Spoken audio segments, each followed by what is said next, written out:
Hi, I'm Chris Fiander, and I am a clinical coordinator here in the Ambulatory Services Division of Duke Physical and Occupational Therapy. I'm a clinician the majority of the time, and so I see patients with various orthopedic conditions, ranging from postoperative care to non-operative care and preoperative management. And I see patients with various conditions, including spinal problems, hip and lower extremity problems, shoulder dysfunctions, and I've been doing that for over 13 years.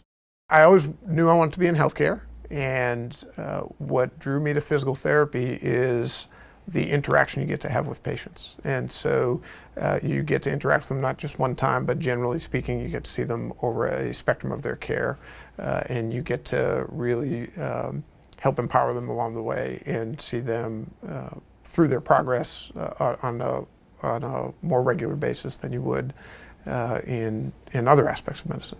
The first time I meet patients, I look at it as a learning opportunity for me, and so it gives me an opportunity to hear really what their concerns are. Nobody is coming to us for usually a great reason. They usually are coming to us because they're having a problem. The patients that tend to inspire me are the ones that really are clear about their goals from the beginning and can continue to reassess how they are working towards their goals and where they are getting towards their goals, so that they're very introspective about their health and what they're doing to try to get from point A to point B to really make their life better, their quality of life better. The best part of being a physical therapist, I think, is seeing patients get engaged in their care and really see their results.